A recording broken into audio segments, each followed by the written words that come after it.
എന്നെ സന്തോഷിപ്പിക്കാൻ അച്ഛൻ കൂടുതൽ നോക്കുക. ആണല്ലേ? അതെ അതെ അതെ. അപ്പം എന്ത് പറ്റിയാലും ഞാനൊന്ന് വിഷമിക്കരുത്, ആ ഒരു സംഭവം അച്ഛനെപ്പോഴും ഉണ്ട്. അപ്പം ആ ഒരു ഇത് നിലനിർത്തിയാണ് അച്ഛൻ എപ്പോഴും കൊണ്ടുപോകുന്നത്. സത്യം പറഞ്ഞാൽ ഒരുപാട് നാളുകൾക്ക് ശേഷം ഈ ഒരു ഇൻ്റർവ്യൂ കണ്ടപ്പോഴത്തേക്ക് ഒരുപാട് സന്തോഷം തോന്നി. ഈ കൊല്ലം സുധിയെ സ്നേഹിക്കുന്നവരും കിച്ചുവിനെ സ്നേഹിക്കുന്നവരും ഒരുപാട് പേരുണ്ട്. ഈ കിച്ചു എന്ന് പറയുന്ന കുട്ടിക്ക് സപ്പോർട്ട് ചെയ്യുന്നവർ ഒരുപാട് പേരുണ്ട്. ഈ അടുത്ത സമയത്ത് 2 ദിവസമേ ആയിട്ടുള്ളൂ ഈ കിച്ചുവിൻ്റെ വളർത്തമ്മയായ രേണുസുധിയുടെ ഒരു ഇൻ്റർവ്യൂ എല്ലാവരെയും ഷോക്കാക്കുന്ന രീതിയിലുള്ള ഒരു ഇൻ്റർവ്യൂ ആയിരുന്നു. അപ്പോൾ അത് കണ്ടിട്ട് നമുക്ക് ആർക്കും സഹിക്കാൻ പറ്റുന്ന രീതിയിലുള്ള കാര്യങ്ങളല്ല അവരതിനകത്ത് പങ്കുവച്ചിട്ടുള്ളത്. ഈ കുട്ടിനെ വളരെ മോശമായിട്ട് സംസാരിക്കുന്ന രീതിയിലൊക്കെ ആയിരുന്നു. ഒരുപാട് പേര് അതിനെ പ്രതികരിച്ച് എത്തിയിട്ടുണ്ട്. അപ്പോൾ കിച്ചുവിൻ്റെ ഈ ഒരു ഇൻ്റർവ്യൂ എല്ലാത്തിനും ഉത്തരമാണ്. കാരണം കിച്ചു ആരെയും വിമർശിക്കുകയോ ആരെയും പഴി പറയുകയോ ഒന്നും ചെയ്യുന്നില്ല.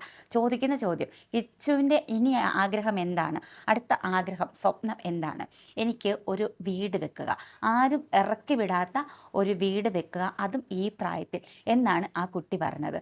സത്യം പറഞ്ഞുണ്ടല്ലോ, ഒരുപാട് സന്തോഷം. ഈ കിച്ചു എന്ന് പറയുന്ന കുട്ടിയെ സപ്പോർട്ട് ചെയ്തത് വെറുതെ ആയില്ല എന്ന് ഈ ഒരു ഇൻ്റർവ്യൂയിലൂടെ അവൻ തെളിയിച്ചു തന്നിരിക്കുകയാണ്. 21 വയസ്സ് ഇപ്പം കല്യാണം കഴിക്കാൻ വേണ്ടി അല്ലല്ല, ഇപ്പം പെട്ടെന്ന് അറിയപ്പെടണമെങ്കിൽ ഇങ്ങനെ പറഞ്ഞ പോലെ കൊല്ലം സുധിയുടെ മകനാണ്. ഇപ്പം വ്ളോഗിങ് കാര്യങ്ങളൊക്കെ ആയിട്ട് ഇങ്ങനെ പോകുന്നു. ബൈ കിച്ചു എന്നുള്ളൊരു ബ്രാൻഡൊക്കെ ആയിട്ട് ഇപ്പം മുന്നോട്ട് പോയിക്കൊണ്ടിരിക്കുന്നു. കിച്ചുവിന്റെ ലൈഫ് ഇങ്ങനെ നോക്കുമ്പോൾ ഇങ്ങനെയൊക്കെ ചെയ്യും, ഇങ്ങനെയൊക്കെ തുടങ്ങും എന്നൊക്കെ വിചാരിച്ചിരുന്നു? ഇല്ലില്ല. സമയം അച്ഛൻ ഉണ്ടായിരുന്ന ടൈമില് മോന്റെ ആഗ്രഹം എന്തായിരുന്നു? എന്താവണം? ഒരു ആഗ്രഹവും ഇല്ല. കാരണം വേണ്ടതല്ല എനിക്ക് അപ്പാപ്പ കിട്ടുന്നുണ്ട്. അപ്പം പ്രത്യേകിച്ച് ഒരു ആഗ്രഹം, ഒരു സംഭവം ഇല്ലായിരുന്നു. എല്ലാത്തിനും ഭയങ്കരമായിട്ടൊരു സപ്പോർട്ടറായിട്ട് ഒരാളുണ്ട്. ഒന്നിനും പേടിക്കേണ്ട ഒരു കാര്യത്തിന് ആ ഒരു ഇതുണ്ടായിരുന്നു. പോയി കഴിഞ്ഞപ്പോഴാണ് ഇതിനെക്കുറിച്ചൊക്കെ ചിന്തിക്കാൻ തുടങ്ങുന്നത്. ആ ഒരു കംഫർട്ട് സോൺ വിട്ടതിന് ശേഷമാണ് സത്യത്തില് കിച്ചുവായി മാറിയത് അല്ലേ? ഇതുവരെ ഒരു ഇതായിട്ട് ഇങ്ങനെ ഇരുന്നു, ഒന്നും ചിന്തിക്കാതെ അതിൻ്റെ അപ്പുറം എന്താണെന്നൊന്നും മനസ്സിലാക്കാതെ ഇങ്ങനെ. കാരണം അവൻ അവൻ്റെ സ്വപ്നങ്ങളിലേക്കുള്ള വളർച്ചയിലാണ്. അവൻ പറഞ്ഞതുപോലെ തന്നെ അവൻ ഒരു ബ്രാൻഡ് തുടങ്ങി, ടീഷർട്ടിൻ്റെ ബ്രാൻഡ് തുടങ്ങി, മികച്ച രീതിയിൽ അത് പോകുന്നുണ്ട്. അതുപോലെ തന്നെ ഒരുപാട് പ്രൊമോഷൻസ് അവനുണ്ട്, എല്ലാം നല്ല രീതിയിൽ പോകുന്നുണ്ട്. അപ്പോൾ ഇനി അവൻ്റെ ആഗ്രഹം ഒരു വീട് വെക്കുക, സ്വന്തമായിട്ടൊരു വീട് വെക്കുക, അവിടെ നിന്നും ആരും അവനെ ഇറക്കി വിടരുത്. ഈ പറയുന്നതിനകത്ത് ഒരുപാട് കാര്യങ്ങൾ ഒളിഞ്ഞിരിപ്പുണ്ട്. അവന് വേണ്ടി ഒരു വീട് കൊടുക്കുകയും ആ വീട്ടിൽ അവന് സ്ഥാനമില്ലാതാവുകയും പട്ടിയുടെ വില പോലും ഇല്ലാതാവുകയും ചെയ്യുന്ന ഒരവസ്ഥ, അതിൻ്റെ ആ ഒരു വേദന ആ കുട്ടിക്ക് ഉണ്ട്. അപ്പോൾ അവിടെ പോലും നിൽക്കാൻ പറ്റാതെ ഇപ്പോഴും അച്ഛൻ്റെ കുടുംബ വീട്ടിൽ അച്ഛൻ്റെ ജ്യേഷ്ഠനോടൊപ്പം താമസിക്കുന്ന ആ കുട്ടിയുടെ ഒരു മാനസികാവസ്ഥ. അപ്പം അതുകൊണ്ട് തന്നെ അവനെ ചേർത്ത് നിർത്താൻ ഒരുപാട് പേരുണ്ട്. അവൻ്റെ വലിയച്ഛൻ, വലിയമ്മ, അവൻ്റെ അച്ഛമ്മ, അങ്ങനെ എല്ലാവരും, പിന്നെ പ്രേക്ഷകരായി നമ്മൾ, സുധിയെ സ്നേഹിക്കുന്ന നമ്മൾ, ഒരുപാട് പേര് ഈ കിച്ചു എന്ന് പറയുന്ന കുട്ടിയുടെ വളർച്ച കാണാൻ ആഗ്രഹിക്കുന്നവരാണ്, ചേർത്ത് നിർത്തുന്നവരാണ്. അപ്പോൾ ഈ ഒരു വാക്കുകളും ഒരുപാട് സന്തോഷം. അതുമാത്രമല്ല, കിച്ചുവിനെ സപ്പോർട്ട് ചെയ്യാനായിട്ട് നമ്മുടെ ആക്ടറായ മനോജ്, ബീന ആൻ്റണിയുടെ ഹസ്ബൻഡായ മനോജ് ഏട്ടൻ, അദ്ദേഹവും ഒരു വീഡിയോ പങ്കുവച്ചിട്ടുണ്ടായിരുന്നു കിച്ചുവിന് വേണ്ടി. അത് കണ്ടപ്പോൾ ഒരുപാട് സന്തോഷം തോന്നി. നിങ്ങൾ ആ ഒരു വീഡിയോ ഒന്ന് കണ്ടു നോക്കും. ഇന്നലെ രാത്രി ഒരു വീഡിയോ ഉണ്ട്, ഒരു പോഡ്കാസ്റ്റ്. അതായത് ശരിക്കും പറഞ്ഞ സെലിബ്രിറ്റി അല്ല, പക്ഷേ അത്യാവശ്യം ചെറിയ സെലിബ്രിറ്റി സ്റ്റാറ്റസ് ഉള്ള ഒരു അനുഗ്രഹീതനായ കലാകാരൻ്റെ, നമ്മളെയൊക്കെ വിട്ടുപോയ ഒരു അപകടത്തിൽ വിട്ടുപോയ, നമ്മളെയൊക്കെ കൂടെ ചിരിപ്പിച്ച മിമിക്രി കലാകാരൻ, ചലച്ചിത്ര നടൻ, സ്റ്റാർ മാജിക് എന്ന പരിപാടിയിലൂടെയൊക്കെ വളരെയധികം ആരാധകരെ നേടിയ കൊല്ലം സുധി, അദ്ദേഹത്തിൻ്റെ മരണം ഒരു വല്ലാത്ത എന്താ പറയുക, ഒരു ഞെട്ടലുളവാക്കിയ ഒരു പ്രോഗ്രാം കഴിഞ്ഞ് വരുമ്പോൾ അതിനുശേഷം പിന്നീട് കൊല്ലം സുധി വളരെയധികം ചർച്ചാ വിഷയമായി. കൊല്ലം സുധിയുടെ ഫാമിലിയും എല്ലാവരുടെ ഇടയിലും ചർച്ചാ വിഷയം, നമുക്കൊക്കെ അറിയാവുന്ന കാര്യം. സുധിയുടെ ഫാമിലി ലൈഫും കാര്യങ്ങളൊക്കെ നമ്മൾ ശരിക്കും പറഞ്ഞാൽ അന്നാണ് കൂടുതൽ ജനങ്ങൾ അറിയുന്നത്. അതിനുശേഷം ഉണ്ടായ കാര്യങ്ങളും കോൺട്രവേഴ്സിയും എല്ലാം നിങ്ങൾക്ക് അറിയാവുന്നതാണ്, ഞാൻ അത് പറയേണ്ട ആവശ്യമില്ല. അതിലെ ഒരു പ്രധാനപ്പെട്ട ഒരു കഥാപാത്രമാണ് കിച്ചു. അതായത് സുധിയുടെ ആദ്യ ഭാര്യയിലുണ്ടായ മകൻ. അമ്മയെ വളരെ ചെറുപ്പത്തിൽ കുഞ്ഞായിരിക്കുന്ന സമയത്ത് തന്നെ അമ്മാവനെ വിട്ടുപോയി. സുധി അച്ഛനാണ് വളർത്തിയത്. പിന്നീട് അവൻ്റെ ജീവിതത്തിൽ രണ്ടമ്മമാർ വന്നെങ്കിലും ഈ 10 അമ്മ ജമിഞ്ഞാലും പെറ്റമ്മയാവില്ല എന്ന് പറയുന്ന പോലെ അതൊക്കെ അവൻ്റെ ഒരു ജീവിതം എന്ന് പറഞ്ഞ ജേണി അങ്ങനെയായിരുന്നു. അച്ഛനോട് പോയതോടെ അവൻ പരിപൂർണ്ണമായി അനാഥനായി. അടിമപ്പെടുക, അല്ലെങ്കിൽ എന്തും ചെയ്യാനുള്ള മനസ്സ്, ക്രൂരമായ മനസ്സ്, മൃഗങ്ങൾ പോലും മാറി നിൽക്കുന്ന അത്രയും വലിയൊരു എന്താ പറയുക, മൃഗങ്ങൾ പോലും ചെയ്യില്ലായിരുന്നു. അതുപോലത്തെ മനസ്സാണ് ഈ മനുഷ്യർക്കുള്ളത്. ഈ തലമുറയ്ക്ക് എന്ത് പറ്റി? ഇവിടെ നമ്മുടെ മകനെ, നമ്മുടെ വീട്ടിലൊരു 20-22 വയസ്സുള്ള മകനുണ്ട്, എൻ്റെ വീട്ടിലുണ്ട്. ആ മകനെ പോലും നമുക്കിങ്ങനെ ഭീതിയോടെ കാണേണ്ട അവസ്ഥയാണ്. കാരണം ദൈവം നമ്മളെ വല്ല ആക്രമിക്കുമോ, നമ്മളെ കൊല്ലൂ?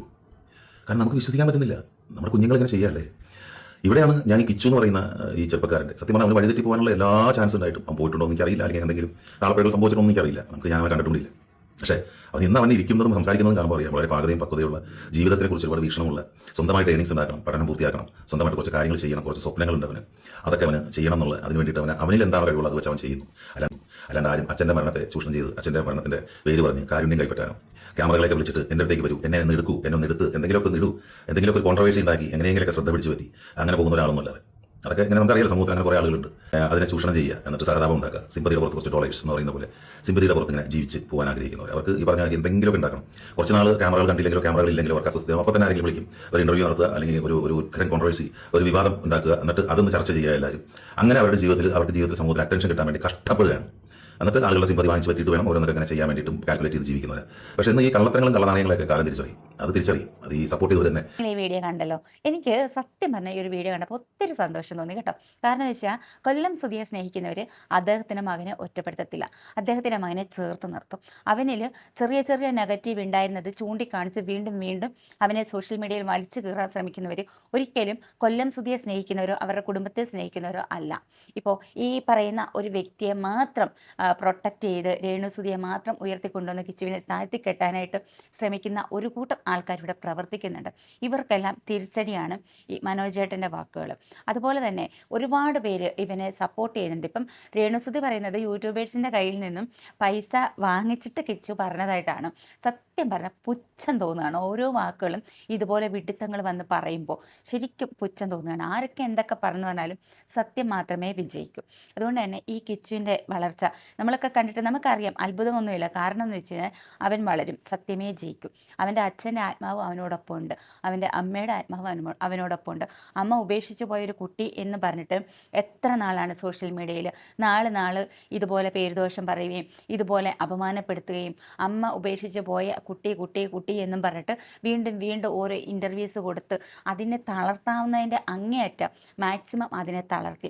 പക്ഷെ ആ കുട്ടി തളർന്നില്ല. എന്നിട്ടും ആരെയും പഴി പറഞ്ഞിട്ടോ കുറ്റപ്പെടുത്തിയിട്ടോ വന്നില്ല. അവൻ അവൻ്റെ കഴിവുകളിലൂടെ അവൻ മികച്ച രീതിയിൽ മുന്നേറുകയാണ്. ഇനിയും അവൻ ഉയരങ്ങളിലെത്തും. അവൻ ഈ പറഞ്ഞ പോലെ അധികം വൈകാതെ തന്നെ അവൻ വീടും എല്ലാം അവൻ നേടും. അത് കണ്ട് കുരു പൊട്ടുന്നവർ കുരു പൊട്ടിക്കും. എനിക്ക് തോന്നിയത് എന്താണെന്നറിയാം, സത്യം പറഞ്ഞാൽ അവൻ്റെ ഈ ഒരു വളർച്ച കണ്ടിട്ട് ഈ വീണ് കിടന്നവർ എഴുന്നേറ്റ് വരില്ലേ, സഹിക്കാൻ പറ്റാത്ത അങ്ങനെയാണ് ആ ഒരു ഇൻ്റർവ്യൂ കണ്ടപ്പോൾ എനിക്ക് തോന്നിയത് കേട്ടോ. ക്യാൻസറായിട്ട് വയ്യാതെ കിടന്ന അവസ്ഥയിൽ പോലും പെട്ടെന്നൊരു ഇൻ്റർവ്യൂ കൊടുക്കുക, അവിടെ കിച്ചുവിനെ തെറ്റായിട്ട് വിമർശിക്കുക, തെറ്റായിട്ട് പറഞ്ഞ് മാധ്യമങ്ങളിൽ കാണിച്ചു കൊടുക്കുക, അങ്ങനെയൊക്കെ കാണിച്ചപ്പോൾ എനിക്ക് അങ്ങനെയാണ് തോന്നിയത്. ഇനിയും കാണാൻ നമുക്ക് പലപ്പോഴും അവൻ്റെ വളർച്ച, അവൻ വളരുന്നതനുസരിച്ച് ഇതുപോലെ ഒരുപാട് ഇൻ്റർവ്യൂസുമായിട്ട് വീണ്ടും അവർ വരും. അപ്പോൾ എന്തായാലും എൻ്റെ അഭിപ്രായം ഇതാണ്. നിങ്ങളുടെ അഭിപ്രായം നിങ്ങൾ കമൻറ്റ് ചെയ്യുക, ലൈക്ക് ചെയ്യുക, ഷെയർ ചെയ്യുക, കൂട്ടത്തിൽ ഹൈപ്പ് ചെയ്യാനും കൂടി മറക്കരുത്. മറ്റൊരു വീഡിയോ ആയിട്ട് വീണ്ടും കാണാം. ടാറ്റാ.